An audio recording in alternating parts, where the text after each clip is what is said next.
बहुत आपके स्वागत करता। धन्यवाद। Now special mention, Dr. Ajit Madhavrao Gupchare. धन्यवाद सभापति महोदय।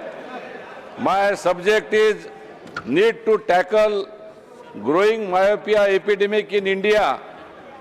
कोविड-19 के पश्चात अत्यधिक स्क्रीन उपयोग, सीमित बाहरी गतिविधियों के कारण बच्चों युवाओं में मायोपिया, जिसको हम निकट दृष्टि दोष की कहते हैं की दर अभूतपूर्व रूप से बढ़ी है।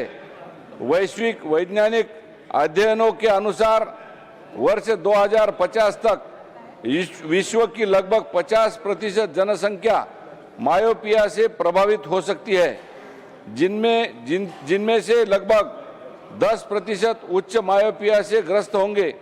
भारत में यह केवल शहरी क्षेत्रों तक सीमित न रहकर अब ग्रामीण भारत में भी फैल रही है। उच्च मायोपिया के कारण रेटिना डिटैचमेंट, मायोपिक मैक्युलोपैथी, ग्लूकोमा तथा कम आयु में मोतियाबिंदु जैसी जटिलताओं का खतरा बढ़ सकता है, जो स्थायी अंधत्व तक ले जा सकता है। इसके अतिरिक्त निरंतर आंखों में तनाव, सिरदर्द, पढ़ने लिखने में कठिनाई जैसे प्रभाव बच्चों के मानसिक और बौद्धिक विकास को भी प्रभावित करते हैं।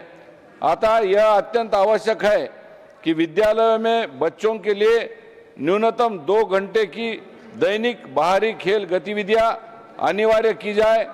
प्राकृतिक प्रकाश मायोपिया की प्रगति को धीमा करता है। बच्चों के लिए स्क्रीन टाइम के मानदंड निर्धारित कर उनका कड़ाई से अनुपालन किया जाए। विद्यालय प्रवेश के समय तथा नियमित अंतराल पर नेत्र जांच को अनिवार्य किया जाए, ताकि प्रारंभिक अवस्था में ही मायोपिया की पहचान हो सके। उच्च जोखिम वाले बच्चों के लिए आवश्यक चिकित्सकीय परामर्श उपलब्ध कराया जाए।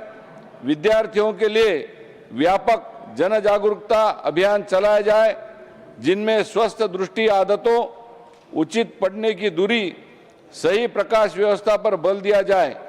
केंद्र और राज्यों के समन्वित प्रयासों द्वारा ही इस उभरते सार्वजनिक स्वास्थ्य संकट का प्रभावी समाधान कर सकते हैं। मेरी सरकार से यह मांग है कि इस विषय पर ध्यान दिया जाए। धन्यवाद। धन्यवाद।